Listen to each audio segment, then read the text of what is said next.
Hey guys, it's Jeff here. I am coming at you from Louisville, Kentucky. Obviously, I'm not in my normal background. We've got the virtual background on because I'm in currently in a hotel room here in Louisville. I am getting ready for Gamma Expo. It is the Game Manufacturers Association uh, Expo here, and of course, those of you that know that I created Killers the Card Game and a bunch of other games, I'm here this week to promote that stuff, as well as to promote a few other things. So I know that this is an impromptu kind of quick live that we got together here. I'm glad that some of my counterparts could actually make it because I didn't even tell them until about 30 minutes ago that I would even be available for this. So I appreciate them being able to jump on real quick and doing this because Tuesday was not going to happen for me. The expo is literally all day, and I'm scheduled in meetings all this week. So I wanted to make sure that we did a live. We did a little recap of our last episode and a few of the other things that I dropped online, kind of impromptu this last week, and so just wanted to talk about all of that and do that so that we made sure that you guys got what we say that we're going to bring you. And I'm sure throughout the week I'm going to drop a few more things as I have time to do some work here in the hotel room. I've got some plans to drop another episode that I want to do, and yeah, we'll play around with some things, and we'll make sure that there's some content up there. So without further ado, I'm going to bring Mary and Cindy up here. Sherry is currently working and not available to join us, which happens sometimes when you throw an impromptu live at people. So let's bring Mary up here. And then we've got Cindy. What's happening, y'all? Hey guys. Hey, Cindy. Well, I survived another circle around the sun. I turned 62 on Wednesday. Oh, wow. Happy birthday. Thank you. Yeah, happy birthday. 62, man. Are you doing anything nice, or did you do anything nice with your daughter, Cindy? We did a couple, well, not with my daughter, but with friends. All right, okay. Yeah. Nice. That's all right. Yeah. Now we're, man, it's not often that I'm the youngest person. Jeff, come on. That doesn't happen that often anymore. I mean, look at all the gray. Jeez, have you seen what Jeff's running joke is, Cindy? I look like Casey. Oh dang. Did you see the side-by-side photo that I posted? If I hadn't had my hair colored to my natural color, I would probably have a lot of gray myself. Oh man, I wish that I had it handy right here and I could pull it up so that everybody could see. No, I haven't seen it enough now, looking like Gacy. I haven't seen it enough now. That's pretty funny. Oh man, I even found the exact shot where she turns her head and. Like, oh shoot. Next week I actually start a new course and it's on criminal minds. Oh, nice. Yeah. That sounds fun. Yeah, it should be. I'm looking forward to it. I'm getting towards the end of my journey. I'm supposed to graduate in October. So good. Wow. Nice. Now don't be like Koberger though. Don't go and start killing random people all around town or anything. Oh, don't forget, Jeff. They found this DNA, this stranger's DNA. Oh, they did. Yeah, I saw that. Yeah, they're talking about that. So there is a possibility that even if it was Brian Koberger, that there was at least one other person involved. Wow. So who's to say? It'll be interesting to see how that trial pans out. Yeah. Okay. So did you guys get to watch the episode with Bruce? Yes, I did. I've known about Bruce's paranormal stuff for years. I love it. Yeah, that's how I know. Yeah, I loved it.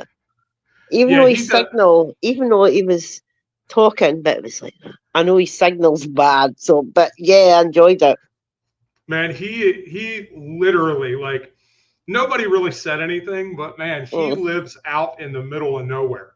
Yeah. Like, and anytime it rains, anytime there is any weather or anything, he cannot get a signal for anything. Oh, and wow. that was our third time trying to film that episode. And so it was like I just had to go and get it done.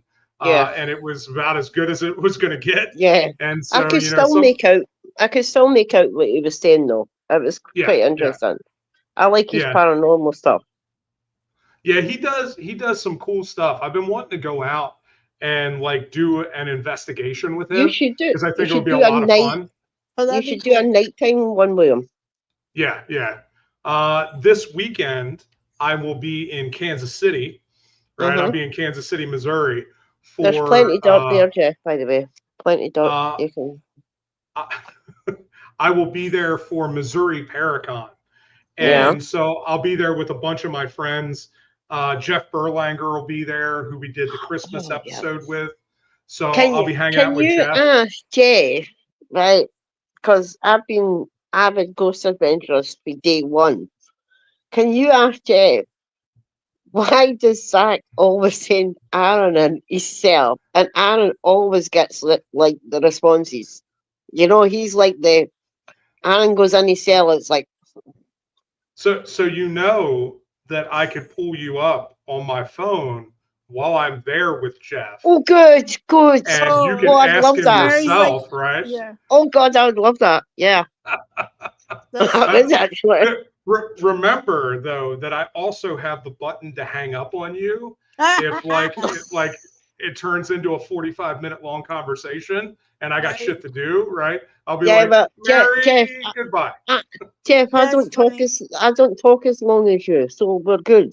What the hell are you trying to say? You really should have been a woman. Oh, dang. Wow. That's okay. That's okay. I don't mind that because I also don't look like John Wayne Gacy. Hey.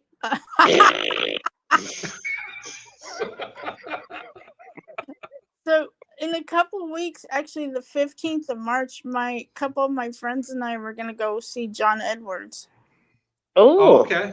Yeah, we bought our tickets a few months ago.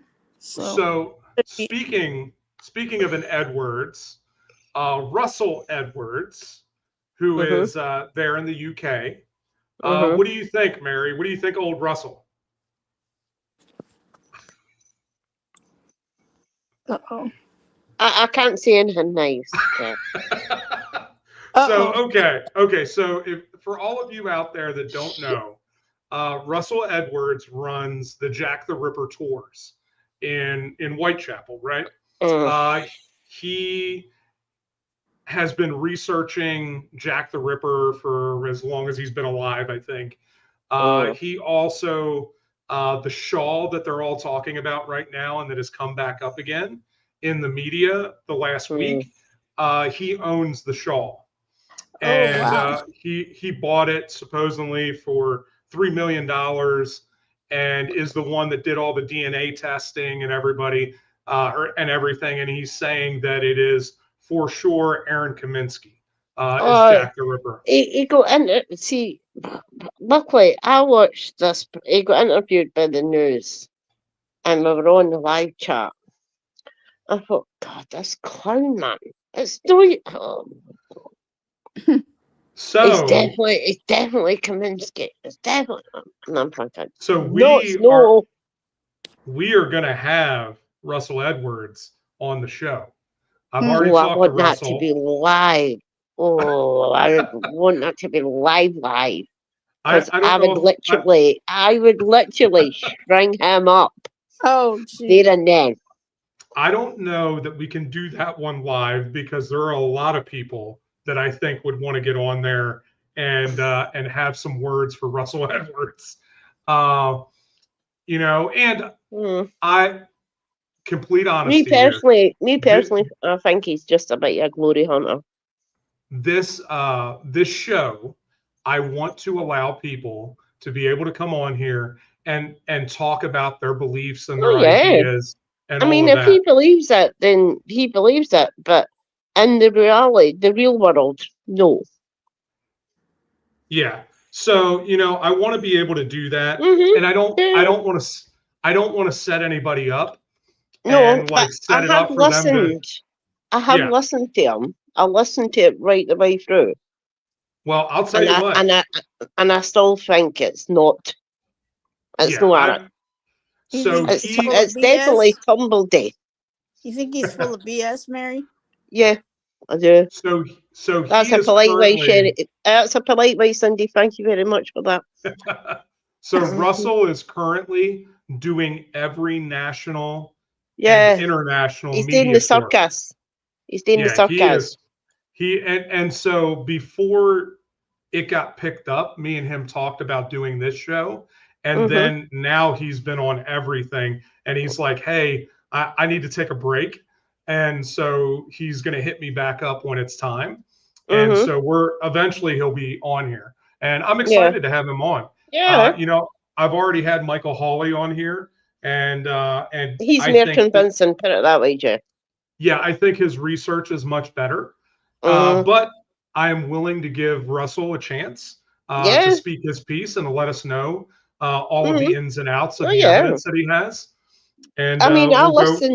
I listened to everything he had to say, and I still thought at the end it was Tumbledy. Yeah, yeah. I think it is. I think Because the basis.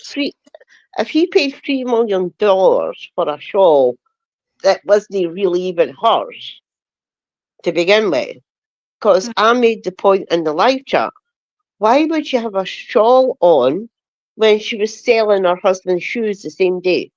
An expensive shawl the same day she was selling shoes.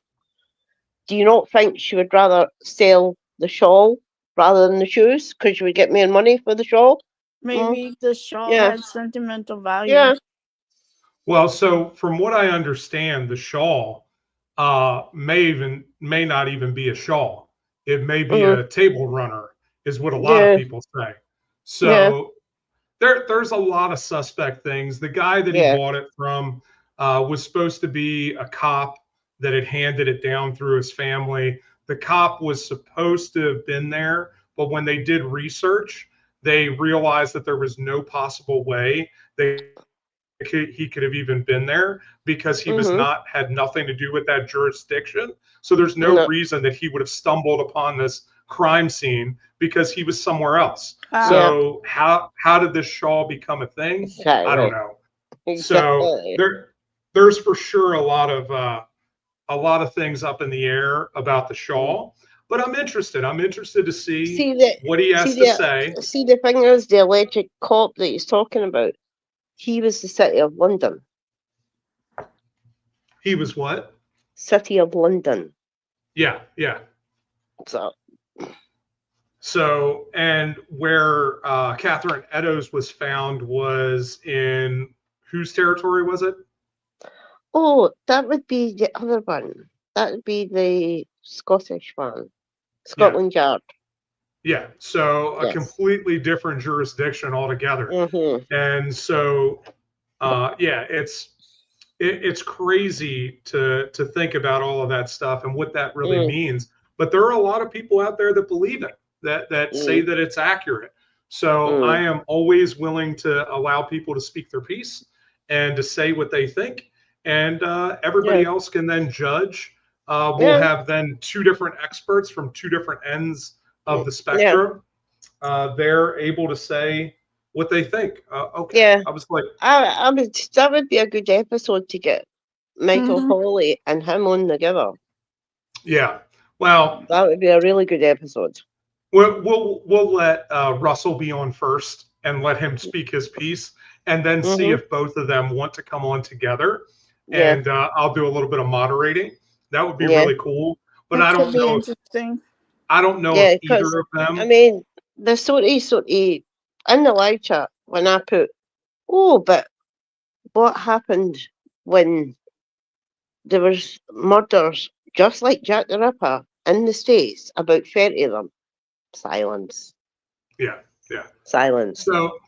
So it's always interesting to see what people are willing to deal with and what they're not.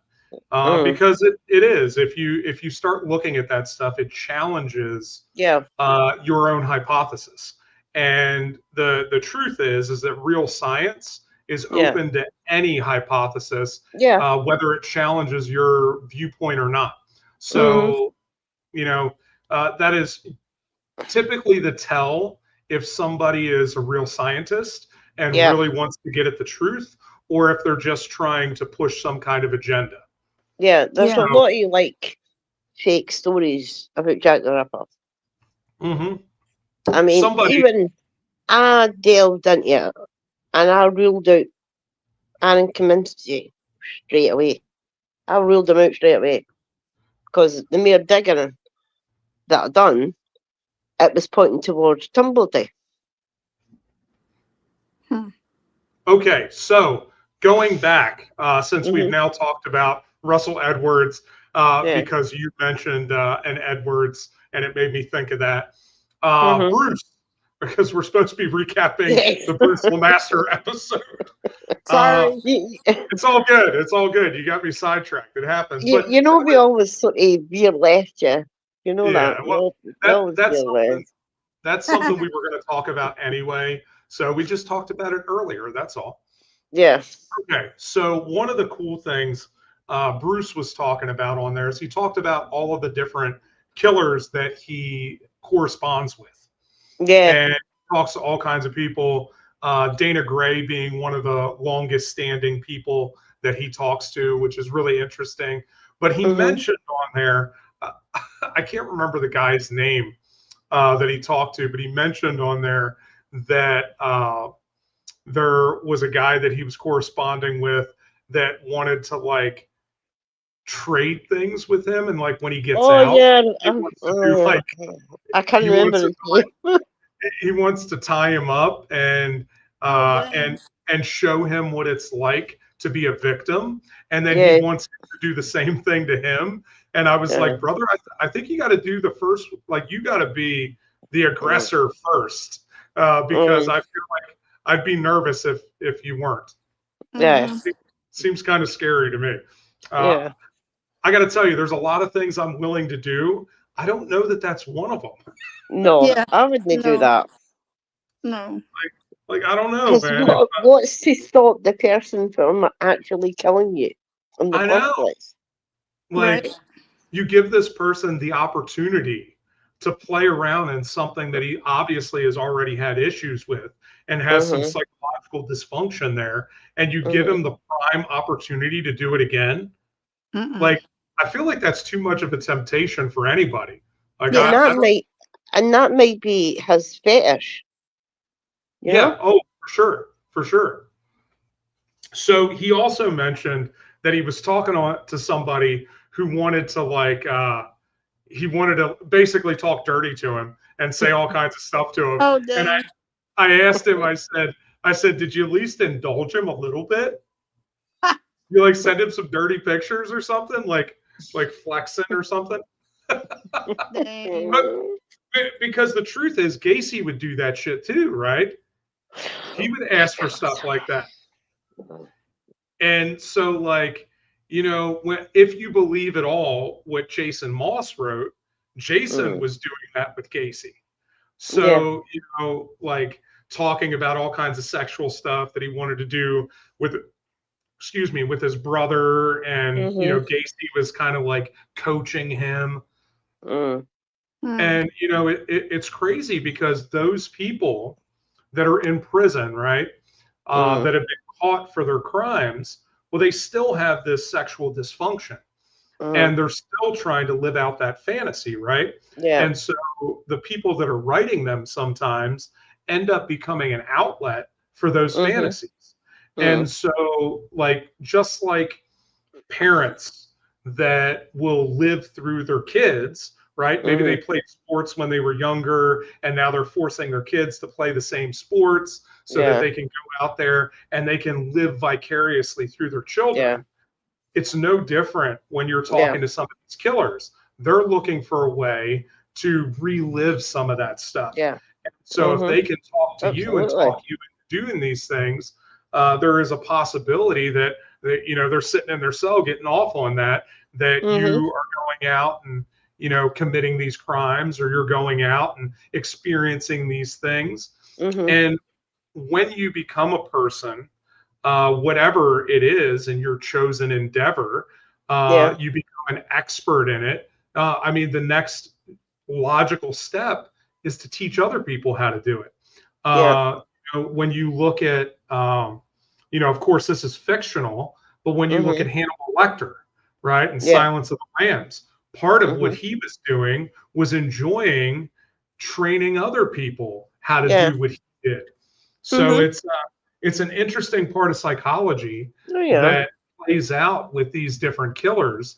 And as a person who is corresponding with them, you really have to be careful of, because they can try to manipulate you. They can try to use you for all kinds of different things.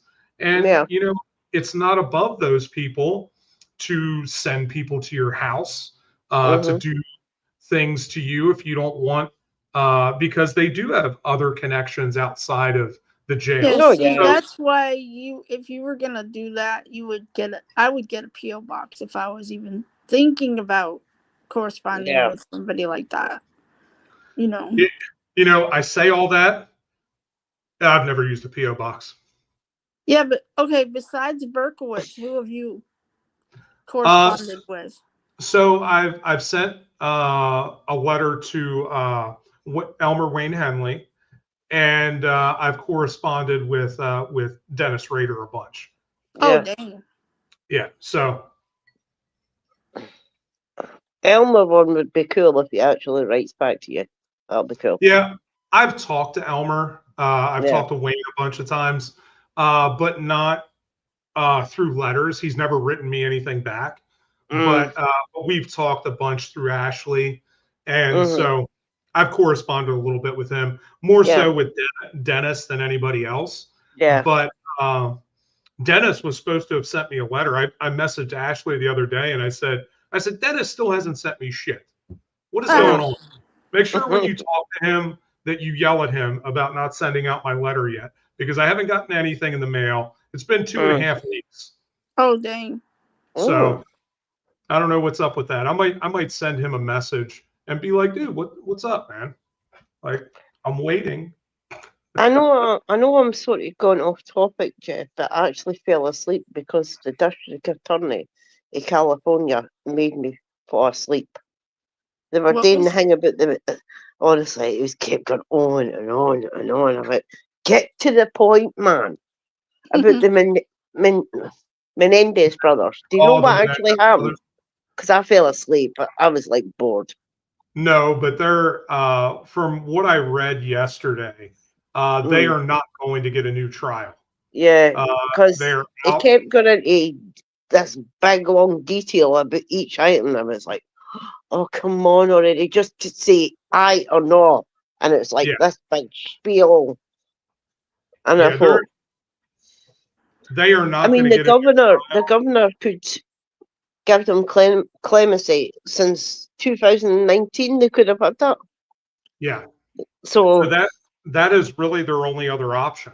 Yeah. Now, if there's not going to be any new trial, they don't have any appeals left. The only thing that can happen is that the governor would give them clemency, and I don't see that ever happening. No, but that governor is a dumbass. I'm sorry. I'm so glad I don't live in California anymore. If it's any consolation, Sunday, the district attorney in California is a bit your staff like. Yeah. That's me being polite. Well, just the whole, the whole thing about the LA fires and how they didn't have enough water because the governor, shut down the water, and that's just BS to me. It's so crazy. Everything that's going on there right now is so crazy. The fact is, Jeff, he done a press conference, right? And 50 minutes into it, I'm still waiting to hear the outcome of it. I'm just so glad I don't live in California anymore. Oh, There's a lot of people that have run from California and oh. gone all over the country. But okay, so talking about all of that, Mm. any other interesting points that you guys wanted to bring out about Bruce and the stuff we talked about? I just think, like, I wish he would do more paranormal stuff, like, because his paranormal stuff is, like, really good. Yeah. I'm very intrigued with that.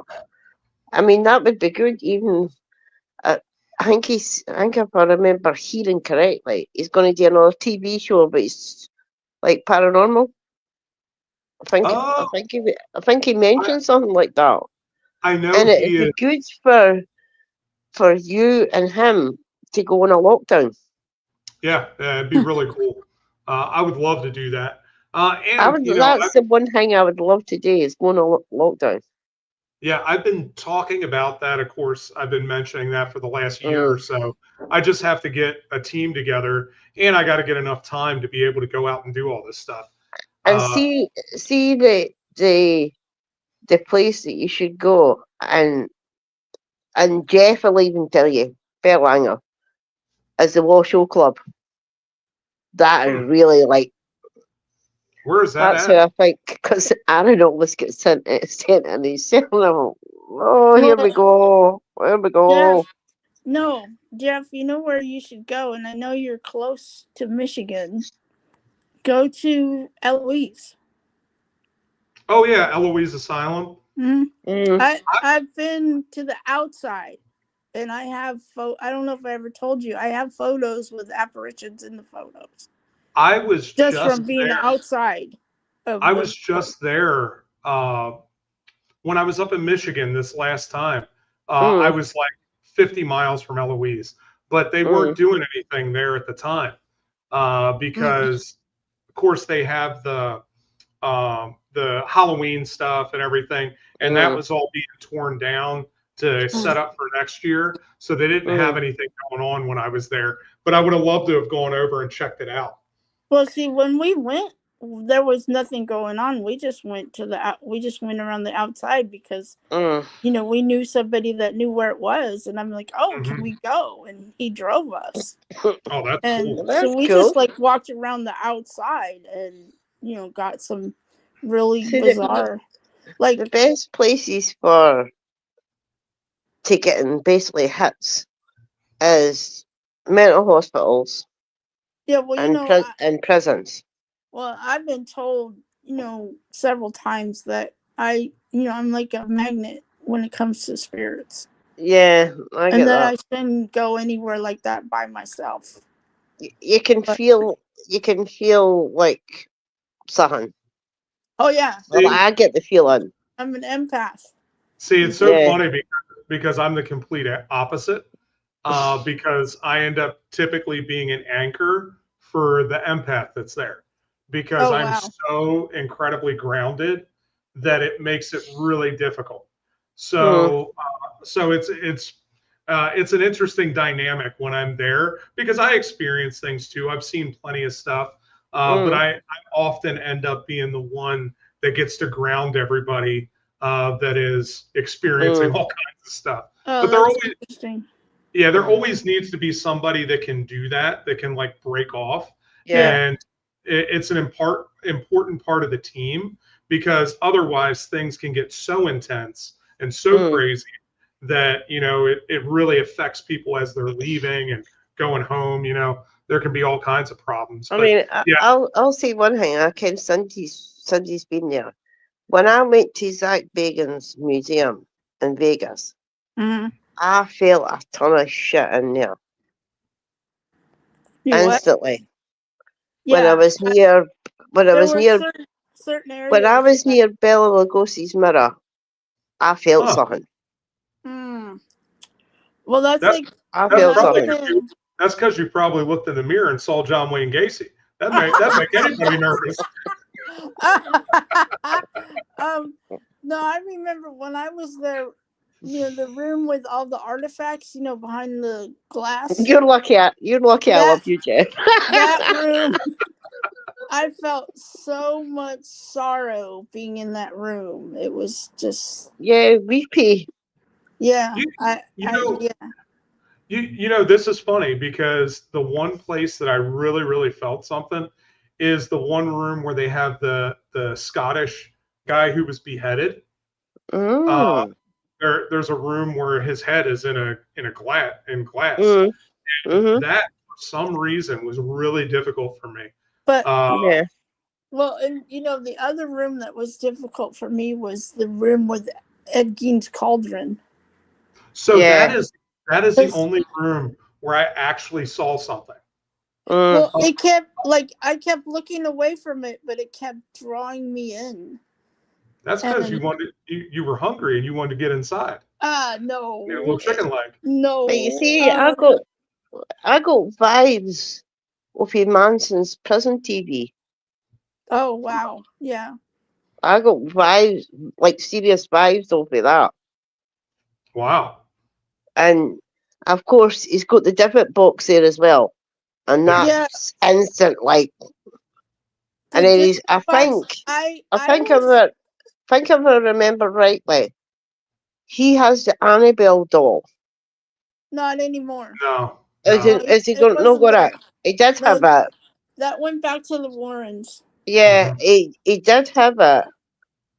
And the fact is, Robert. Oh, the Robert doll. That was. Yeah. I remember, like it was a few years ago. Like Ozzy Osbourne used to do this, go on the road with Jack, and he seriously pissed off the Robert doll. And what's so funny is, and then this weird shit happened. That RV broke down.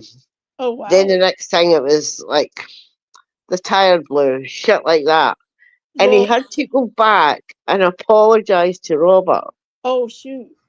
Well, what's so funny is like when my daughter and I saw Robert, I just said, "Oh, that thing's hideous" or something like that, and nothing happened. After that, but I said, oh man, that thing's ugly or something like that. So when I was up in for Michigan Paracon, when I was up there in Sault Ste. Marie, they had that museum that has the Robert doll, right? Down in Florida, I believe it is. I think it's in Miami or something. But anyway, they had the replica Robert doll there at the show, and they had it set up and everything, and it was creepy. It wasn't even the real one, and it was creepy because that doll. You're right, that doll is creepy looking. Like what happened to that thing that it looks like that? Well, the Peggy doll, I couldn't even look at. Oh, I walked in there and I said hi and bye to Peggy. Yeah, I walked through it. I said hi and I said bye, and that was it. I just didn't want to look at it at all. I don't think this thing is working very well. And then the Dybbuk box, my daughter made me look at the Dybbuk box because I wasn't going to look at it either. Yeah. I thought it was neat the mock-up that they have of that the demon house. I thought that was cool. I didn't particularly feel anything there. Same thing with like the Devil's Rocking Chair. I didn't really feel anything there either, but it was interesting. It was mainly where I felt stuff. It was in the basement. Yeah. That's where I felt something. There was something there. Yeah, you could instantly feel a presence in that room, in that basement. And then all of a sudden, the basement flooded for no apparent reason. Oh wow! While you were there? Just about the day after I was there, the whole thing flooded. It's all your fault, Mary. Yeah, well, see. Stop fucking with the pipes down there. No, they said she looks too much like Gacy. See, I was getting the heebie-jeebies. The heebie-jeebies. No, I'm just kidding. I'm kidding. So I know that after I was there, because when I was there, Bela Lugosi's mirror was upstairs. It was in the room next to. Yeah, it's in the first room. Yeah, but now it's not. Now it's in the basement. They put it down there in the basement. Oh, Yeah, they moved it. people that I've talked to since then have seen it in the basement, and it's they say that it's there's a lot more energy down there in the basement. Oh, So I don't Yeah. know. that's the hottest room Well, in that museum. a couple of people that were in our group, they went down into the basement and they said they felt like a real like chill while they were down there. Mm. All right, Yeah. that's like the hottest room in there. Because Yeah. don't forget, all the times that they're doing lockdowns, now several times spirits like have attached themselves to both Aaron and Yeah. Zach. I was going to say Nick there, but Nick left. But Billy as well. They have literally attached themselves. And I'm sure that he's brought something back and it stayed at that museum. Yeah. Yeah, I wouldn't be surprised. There's a lot of crazy stuff in there and a lot of crazy energy for sure. Yeah. You know, I know I had plenty of experiences there, and I've mentioned them before that we've had Yeah. experiences for months after that. Just I just wild, thought wild place. because I stared at that mirror, like I stared right into that mirror, and I felt something. Because Oh, wow. Lugosi was into his black arts and all that. He was into like witchcraft and he was totally into that, and I felt like there was something there, Hmm. like in that mirror. Where'd you go, Cindy? Are you still there? I don't know. I don't know what happened. She might have to go out and come back in. She just Yeah, disappeared. yeah. Our names are also I don't know, Yeah, I but don't know. I've been getting into People Magazine investigates, and I managed to watch the one about good old Rexy boy. They think he might be was it Guido Beach? Guido Gilgo Beach? Beach. Yeah, yeah. They think he's got something to do with that. Oh, you're talking about Rex Hewerman? Yeah, good old Rexy, yeah. But I'm just curious to see why they're still not released anything. Well, they haven't released him because they're going to trial. No, released anything about it. Oh yeah. I Yeah, don't know. that's like I don't hush know hush. about You haven't heard a word. I find Yeah, that kind of strange. I'm not exactly sure. And to be perfectly honest, that is one of the things that I'm planning on doing an episode about. Mm-hmm. Like kind of like I did Delphi. I want to dig Yeah. into that a little bit and talk about a bunch of the things that have happened before, what's happening now. Mm-hmm. Let's see.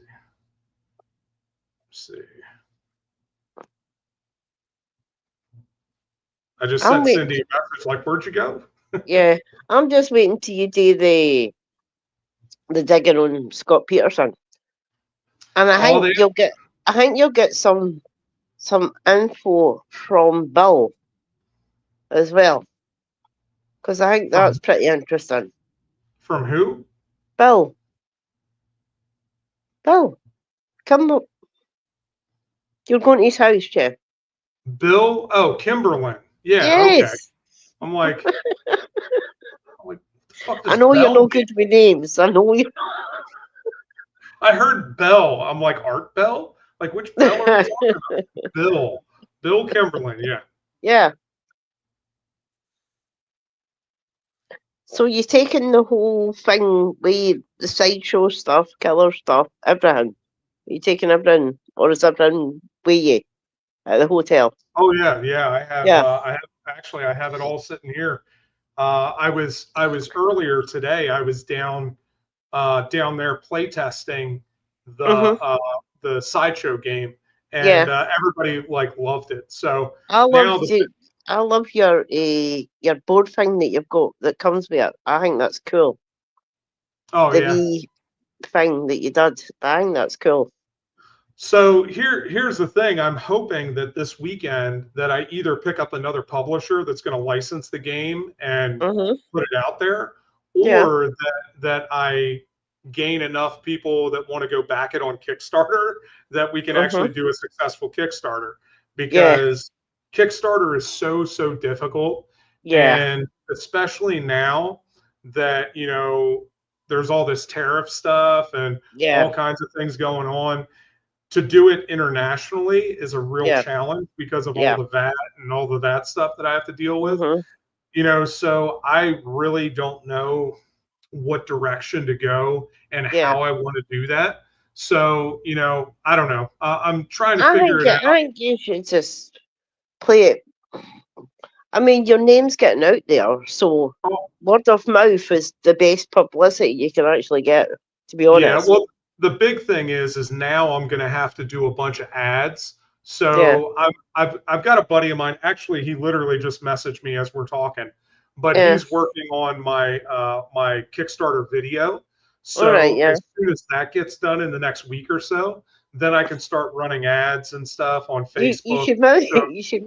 This is like a strange spot. You know how me and Sherry come up with our strange spots for you. Why don't you get cryptics to do it? Get cryptics in there? Yeah. I don't know if he would be interested in that. Because, I mean, his intro was brilliant. You could maybe get him to do something for you. Yeah. That intro was so good. Yeah. I keep watching it. I know, me too. I got it. I have it saved on my phone. It's so cool. He did a really great job with that. Yeah. So, all right. Well, I wanted to talk about this too because we need to get into this and then we'll round it out. Yeah. But Delphi, there has been a ton of shit going on with the Delphi case. Yeah. And so I actually ended up doing another episode that came out last week. Yeah, I watched that. Yeah, and then I did a little 5-minute update because there was after I did the episode, like within hours, Judge Gall had made another ruling. And so that came out, and I wanted to make sure that I covered that as soon as possible. And now, so she denied all of the motions, every single motion that the defense brought up, the motion to correct errors, the motion to preserve evidence, the motion to strike the state's response, all of that stuff thrown out. But I think we knew that was coming, though, Jeff, to be fair. I thought they need a stronger motion. So I thought the motion to correct errors would get struck down. I thought that for sure.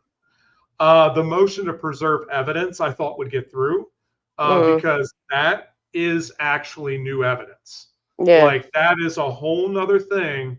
This whole idea that, okay, there goes Cindy's back. Hey, what happened? Yeah, I just had to refresh. Oh, okay. And so we're now talking about. Go ahead.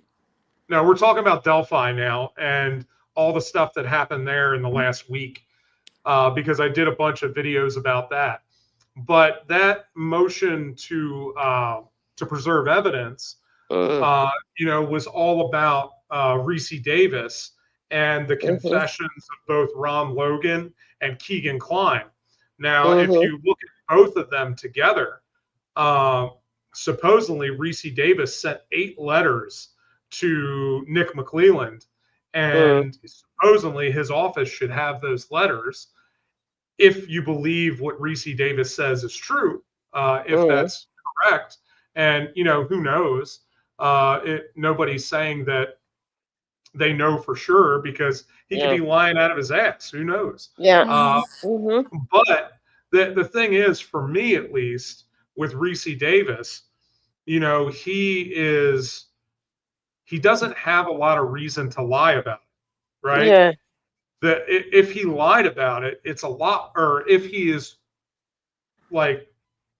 snitching on a whole bunch of people, that doesn't look good for him, as he's got 50 years in prison. No. This guy, and it's not like they've offered him any suspended sentence or anything like that for helping out. So this guy's got 50 years. There's no motivation for him to actually spill the beans. So and I we don't know. like snitches in the jail. So snitches don't last too long in the jail. No. So the thing is, from what Reese Davis says, Keegan Kline has admitted that him and Ron Logan murdered the girls, and there was a third person, right? That is not Richard Allen. So now there's somebody else that we don't know about that may be involved. And I still think it's you. You know who I think it is? That Brad. So Bell Mayhem just commented and said that he first reported what Ron Logan confessed to him a couple months after the murders. He is Bell is sorry, I don't know what that name, especially after we just had the Bill Bell conversation here, because the Scottish accent, Bill and Bell sound a lot alike. But Ron Logan did confess to Reese Davis literally like a month or two after the murders happened, right? Yeah. So this was actually right after Ron Logan was arrested for something completely unrelated to the Delphi murders. And so he ends up in prison with Reese Davis and confesses to him then. Reese Davis turns that in, right? Turns it in and says, Ron Logan confessed to me that he killed the girls. Here's all the details he gave me. Many of those details were actually like they found to be true in the case. Now, of course, the state, when they responded, said that it was not. But when they responded, they said a bunch of things that weren't actually in the letters. Like Ron Logan never said that he burned the girls' clothes. He said that he burned his own clothes. Right? So there's a big difference there. Like we know that the girls' clothes were there. So he obviously didn't burn their clothes, but there is no evidence of the killer's clothes or the killer's clothes. He could have very well burned all those things. So Bell said that some more of the details, like the artery being cut on Libby, he mentioned that. He also mentioned the fact that he used 2 different box cutters, right? That was long before the state ever had an evidentiary witness that testified to the fact that he believed it was 2 box cutters, 2 different box cutters, one that had a guard and one that did not. So how does Ron Logan have this information like a month and a half after the murders? I mean, it would only be the killer. Yeah. And I still believe, since I watched the trial, and I still believe that Richard Allen is innocent. So when Reese Davis asked Keegan Kline if Richard Allen was one of the 3, he said no. He is not one of the 3. So there is another person out there. Ron Logan is dead. So, you're not going to be able to convict Ron Logan of anything. He's already passed away. Keegan Kline is in prison right now. And there is a third person floating around somewhere that may have had something to do with this, this murder. Now, Keegan Kline was like suspected early on because of the bunch of the stuff that he mentioned about throwing the murder weapon in the river and all kinds of stuff. They dragged the river. They never found anything. So, there's a lot of details here that really need to be looked at. And here's the other thing. And I mentioned this in the video because we talked a lot about all of the Odinism stuff and everything. Now, Ron Logan and Keegan Kline both were involved in child pornography, right? That's how they knew each other. They were filtering back burner phones with child pornography on it. Keegan Kline was showing Ron Logan how to access it and how to view it, all of that stuff. So if that's the case, these guys would have known that maybe to throw the scent off of themselves because the bodies were found on Ron Logan's property. Yeah. That maybe they needed to use something to make it seem like it was somebody else. And so how hard is it to throw that shade to Brad Holder, whose son is dating one of the girls and is heavily involved in Odinism? So, you know, maybe the sticks and everything that were placed there were there to make it look like Odinism when it isn't actually Odinism. And maybe that's why we could never find any real connections, because it was somebody pretending because they wanted it to be the evidence to look like it was somebody else other than themselves. Yeah. So, you know, but it just didn't get this judge though. Yeah. Judge Gall is she getting paid by the prosecution?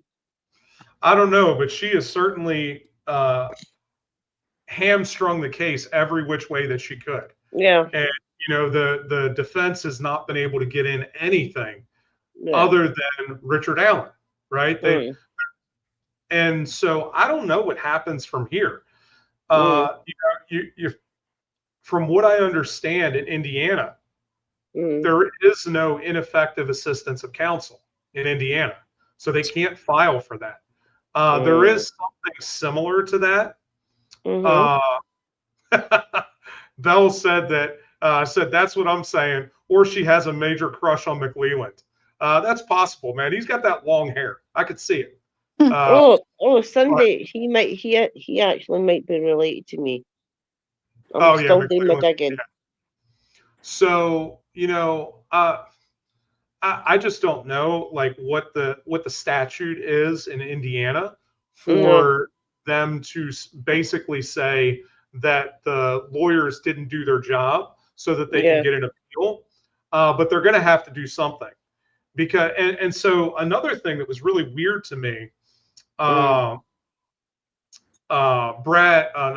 Andy Baldwin had to enter a plea back in that he was still counsel for Richard Allen because they took him off again. Yeah, I remember that.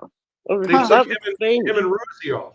So, like, I don't understand. They did that before Judge Gall ruled on any of the motions. Like, how do you do that?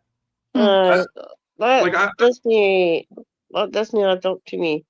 But if the prosecution had the letters, then why were they not turned over to the defense? That's the thing. And, you know, that's what Baldwin was saying, that like, you guys need to make a ruling so that they don't destroy the evidence now that we know that it's there. You guys didn't turn it over to me. You hid it from us. So we've not been able to see this evidence at all. So we need you to give us the evidence. So, and the courts need to make sure that it's preserved and it doesn't disappear like much of the evidence for the trial has already disappeared. Yeah, I still think he needs a new judge, though. Yeah, I don't know what it is. It's like the prosecution and the judge has made up their mind. Richard Allen is a guy, but I still believe that man is innocent. Yeah,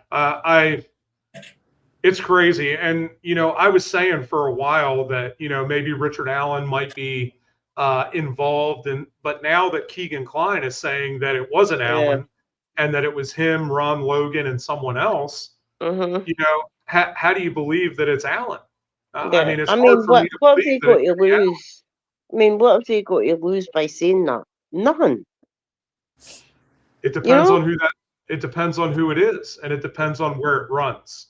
Because they're not getting any like time off their sentence or nothing. So here's the thing, and this is what's really challenging. When we start talking about these child sex trafficking and these pedophilia rings, right? It depends on how high that runs, right? And it can run. Who's involved? So they may have a vested interest in keeping this quiet because it may run higher than anyone would like it to. And if that's the case, then you throw shade on everybody else and everything else. And, you know, where does that come down in the end? You know, so it can be a really tenuous thing. Bell said that they believe that they will be challenging the safekeeping motion as part of the appeal for the violation of Rick's 14th Amendment. And they will also include newly discovered evidence on appeal. Yeah, I Good. think the stuff with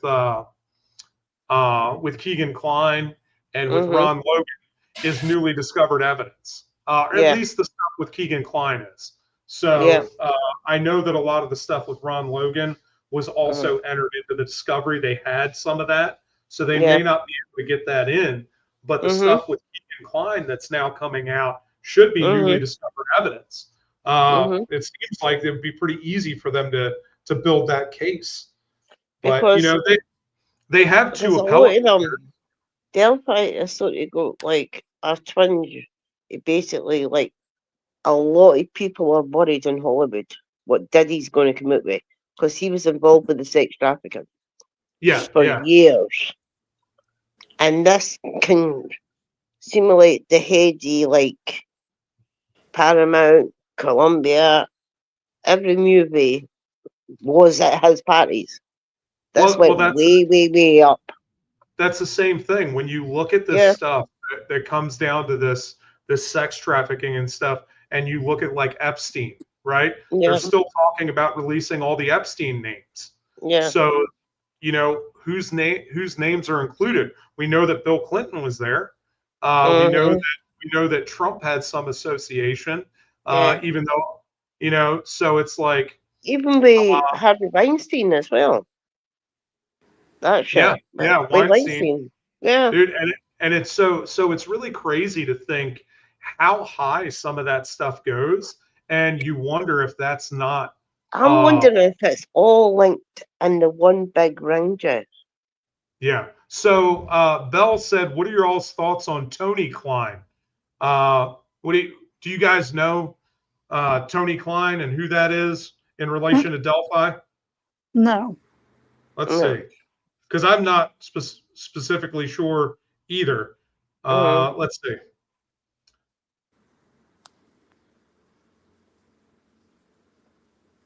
Oh, what is this? So Tony Kline apparently was interviewed by the Murder Sheet, it looks like. Which doesn't say much at all. Yeah.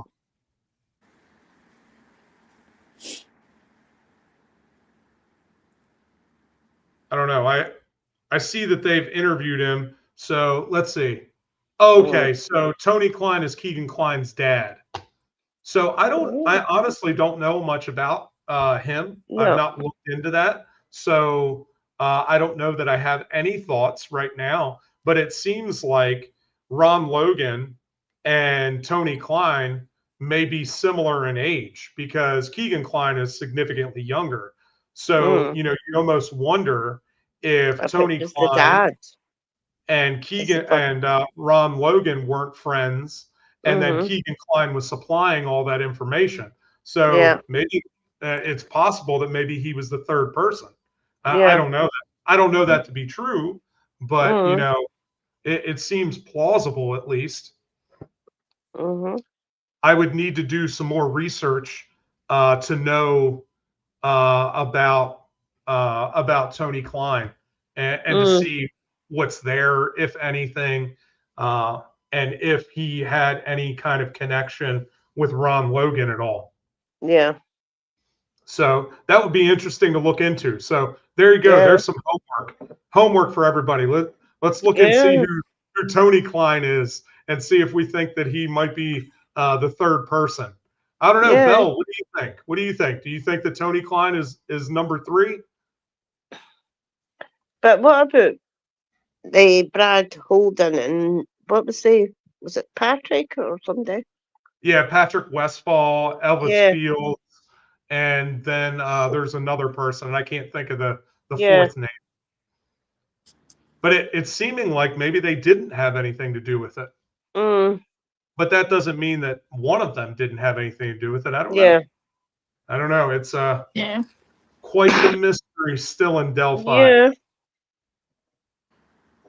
All right, you guys got anything else? No. I'll be keeping tabs on the Idaho case.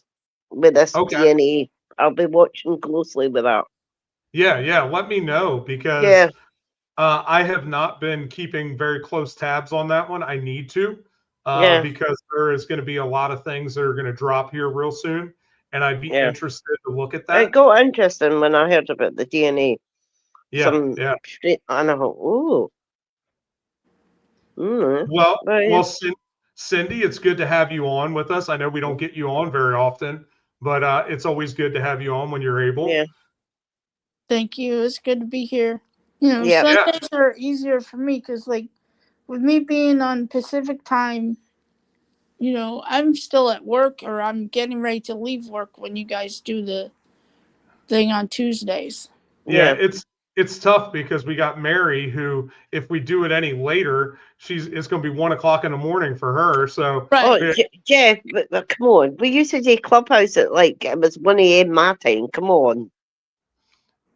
well, I mean, if we, what time would work for you on a Tuesday, Cindy? Well, I'm usually home by anywhere between 3 and 4 because I take I have the paratransit that picks me up. Mm-hmm. And if they come get me at 2:30, which is the beginning of my window, then I'm home by 3. But if they come closer to 3, then I'm usually home around 3:30. Okay. I don't know. We'll see what we can do because there's a lot of logistical work that has to happen there. But Right. yeah, I don't know. We'll see. We'll But see if I we don't, can. I don't have that issue on Sundays. I mean, today just happens to be, where I'm going to a funeral Yeah. this afternoon. Yeah. So, one of my coworkers, she passed away a couple weeks ago. So a bunch of us from work are going. So what you've got to do now at your convention, Jeff, is make lots of money and grab some more dirt. Yeah.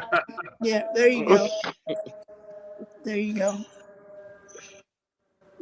I really need to buy one of your games, Jeff, because I have like 7 friends that we all get together here every once in a while. And I think that would be a fun thing we should do is play the game. Yeah, for sure. So just need to go out there and get it. So, but that sideshow one sounds interesting. Yeah, it's a lot of fun. We were playing it today, so I'm sure that the rest of this week I'm going to play it a bunch more. So it'll be good. All right, guys. Well, I should probably hop off of here because I've got a whole bunch of stuff that I have to do here. Matter of fact, my boss is going to be here in about 30 minutes. I think he just touched down in here in Louisville about 20 minutes ago or maybe less. He hasn't messaged me though, so I don't know if he's here yet or not. But anyway, cool guys. Well, thank you for getting on here and doing this.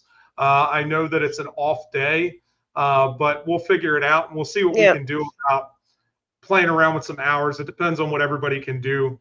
And well, I mean, I know you're doing conventions usually on the weekends, but Sundays, Sundays were working great for me. But I understand that. Yeah, the Sundays are hard because I'm all over the place and who knows where the hell I'm going to be. Well, me and a couple friends are going to go to Emerald City Comic Con in a couple weeks. Oh, nice. Yeah. That'll be good. Yeah. All right, guys. Well, thank you again. And I will talk to you all soon. Okay. All right. Take care. All right, be good. Bye. Bye, guys. Bye. Bye, guys. Bye.